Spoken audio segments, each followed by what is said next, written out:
Magandang hapon mga bay. Yan. Welcome sa Buhay Probinsya. Tayo ay nagpapainom ngayon ng aking alagang baka. Tubig na may halong feeds. Dito ko sinasanay mga bay, no? Itong alagang baka si Lamyat. At itong si Brenda. Ito yung anak niya. Yan. Pinatikim-tikim ko na rin. Nakikisalo na siya sa kanyang nanay. Para pag lumaki ay marunong na. Hindi na ako mahirapan sa pagturo sa kanya. Ito mga bay, isa rin ito. Mayroon akong video na isinyer yung alaga kong kambing. Pinainom ko ng tubig na may halong feeds at pinakain ng feeds. May feeds na to sa ilalim. Yan. Ito pa rin mga bay ay cattle feeds at patuka. Ito yung binibigay ko o pinapainom ko sa araw-araw kasi may sumususo kay Lamyat. Ayun. Si Brenda ay 2 bisis o 1 bisis na lang sumususo sa isang araw. Nasa 4 months na siya mga bay, no? Noong July 27, 4 months na siya. Isa rin to mga bay, no? Sa pamaraan ko para ma-maintain yung gatas ni Lamyat. Ayan. May kuto. Pipisain na rin yan. Ito mga bay, pinipisa ko to mga bay, no? Ayan, no? Hindi mapukos. Pinipisa ko to para hindi dumami. Ayan, no? Ngayon ay 3 months na si Lamyat na buntis. Ayan, no? Marami pa rin gatas. Dahil dito pinapainom ko araw-araw tubig na may halong feeds. At kasama na yung anak niya, si Brenda.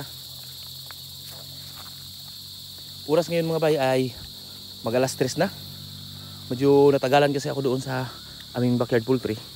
Nagkakot ako ng kanilang ipot. Binibilad ko sa araw dahil maganda yung panahon ngayon. Ayun, mainit. Madaling matuyo yung ipot ng aking mga alagang layer. Yun ay gagawin nating fertilizer. Ito mga bay ay isinyer ko lang sa inyo. Wala lang tayong cut muna. Yun, pag-alaga ng baka. Pag mga bay, balak ko sanang bumili or makapag-alaga rin. Ito ay pinalagaan lang sa akin ni Kuya Chudi. Doon sila sa ibang bansa. Sa mga hindi pa nakakalam, madalas ko na siyang nababanggit dito mga bay sa aking pagbabahagi sa pagbabakyard. Siya yung may-ari nito, kay Lamyat. At si Lamyat ay 3 months na. Ngayong Augustine ay magti 3 months na.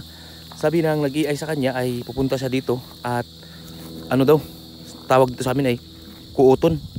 Ipapasok doon yung kapahin niya doon sa ilalim mga bay kung meron na bang meron ng laman yung tiyan niya ni Lamyat. Naiay siya noong naiay ito si Lamyat mga bay noong excuse mo na, dito muna tayo. Naiay ito si Lamyat mga bay noong Mayo Gis. Kaya ngayong August ay mag 3 months na siya. Kukuha tayo ng video, ibahagi ko sa inyo yung pag pumunta na dito yung nag-iay sa kanya para may pakita ko rin kung paano niya ginagawa. At kayong yung mga balak na mag-alaga ng baka ay may idea na kapag nakikita niyo to. Or para sa mga nag-alaga ng baka na hindi pa nakikita ng or wala pang idea kung paano ba yung pag-iay ng baka. Kasi ako ay wala ring idea mga bay, nakita ko na lang nung sinubukan na namin ipaiya ito si Lamyat. Kasi ito si Brenda ay pinasampa lang to. Nagbayad kami ng 500 para doon sa lalaking baka na sumampa kay Lamyat. At okay naman, pero pa rin, native pa rin yung dating. Pero may nag-advise sa akin o may nakapagsabi na maganda rin daw magsimula sa native. Kasi doon natin napag-aralan yung pag-alaga ng baka bago tayo bumili ng mga mamahaling hayop na alagaan natin. Ma-practice muna tayo dito. Yan. Si Brenda mga bay, nilagyan ko yan ng ng tali dito. No. Para makontrol ko yung yung pagdidi niya. Kasi pag wala tong tali, lagi siyang dumididi kay lamyat. Kaya nadisturbo si lamyat sa pagkain niya. Ayun, tulad niya, no? Ayan. Malapit na naman siya. At gusto nang sumuso. At para maano rin mga bay, hindi masyado pumayat yung alaga nating inahing baka na si lamyat. Ayan, no?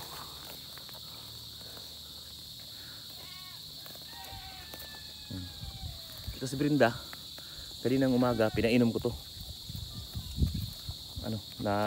Nabilad kasi siya sa araw at sa tingin ko ay nauuhaw siya. Kanina mga alas 10 pinainom ko na siya.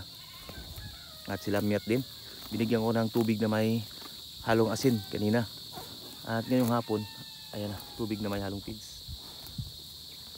So dito na sila maghintay ng gabi. Kasi alas 3 na ngayon mga bay. Ayan, tingnan muna natin sa cellphone ko. Ayan, alas 3 na nga. Kaya yan ay magsilbing hapunan na nila. Hindi ko na sila ililipat mga bay ng pisto mamayang gabi. Or mamayang hapon. Dito na lang. Brenda, malaki na. May kasabayan to si Brenda mga bay, no? Dito.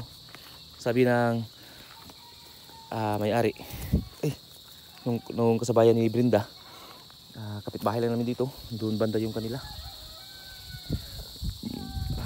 Marami daw gatas itong inahin ko na baka. Kaya si Brenda ay parang medyo mataba rin. So ayun na nga, Bisaya lang talaga or native na baka. Yan, no? Comment nyo mga bay, no? Diyan sa comment section, anong masasabi nyo dito kay Brenda. Si Brenda ay gagawin din natin inahin to. Kasi balak ko lang naman ay makapag-alaga ng 5 inahing baka. Pero sa tingin ko ay mahirapan na siguro. Siguro kahit 3 inahing lang yung malagaan ko. Pero yun ay yung isa na rin sa pangarap ko na magkaroon ng hybrid, yung matataas na dugo talaga. Yung mga yung tinatawag dito sa amin ay pure Brahman.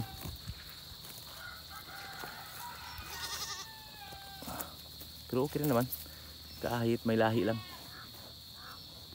Kahit di masyado mataas yung dugo, ay okay lang. Ayun mga bayo, si Brenda ay pabalik-balik lang doon. At yung dalawa kong alagang kambing, nakalabas yan sa kulungan mga bay. Hindi pa ako nakapagpastol ng aking mga alagang kambing. Ipapastol ko sila pagkatapos ko dito. Tatali ko muna to si Lamyat at yung anak niya si Brenda. Kasi isa na rin dahilan mga bay kaya ko itinatali talaga siya. Pumupunta yan sa malayo. Nagkaroon ng kasalanan yan si Brenda. Nangain siya ng pananim na mani. Buti na lang hindi ako pinabayad ng may-ari. Kaya ingat-ingat din tayo mga bay sa pag-alaga ng baka. Kasi makapamisala. Ayan, nakisabay sa mga lagong kambing. Yan mga bayo, ang kintab ng mga balahibo ng aking alagang kambing. Ang sikreto ko lang dyan ay pinurga ko lang yan at pinapainom lagi ng tubig na may halong feeds araw-araw. Kahit kunti lang mga bay na ihalo mo sa tubig. Pag naamoy na ng alagang kambing natin ay iinom na talaga yan. Kumpara doon sa plain water lang na binibigay natin, pag uminom yung isa, hindi na iinom yung iba kasi naamoy na nila yung tubig na may laway na doon ng kasama nila. Yun lang yung napapansin ko. Ito mga bay, no, itong pagbabahagi ko sa ano, sa pag-YouTube or sa Facebook ay nag-upload din ako. Ano lang, baka pala rin doon mamonetize tayo at kikita din kahit kunti lang. Ano, pang tulong lang, pang tustus, pang ano lang, pang para meron tayong ibang source ng income na pinagkukunan kahit kunti lang mga bay. Kaya maraming salamat sa sumusuporta lagi sa aking pagbabahagi, yung mga laging nanonood, yung mga silent viewers at sa mga nagko-comment. At sana ay kahit hindi kayo mag-comment mga bay, ma-like nyo lang yung video ko, ay may suggestion na ako doon, masuggest na lang ano ng YouTube, ma-recommend pa sa iba. Kaya napakahalaga rin na ma-like nyo bilang tulong na rin sa mga katulad ko.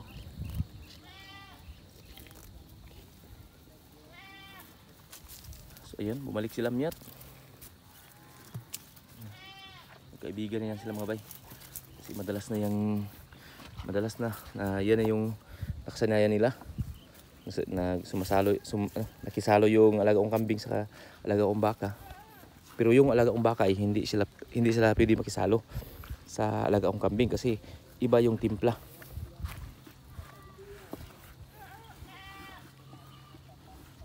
Sa alaga kong kambing ay medyo malabnaw. Sa alaga ko namang baka, pag nagbigay ako ng tubig mahinang feeds, medyo espiso.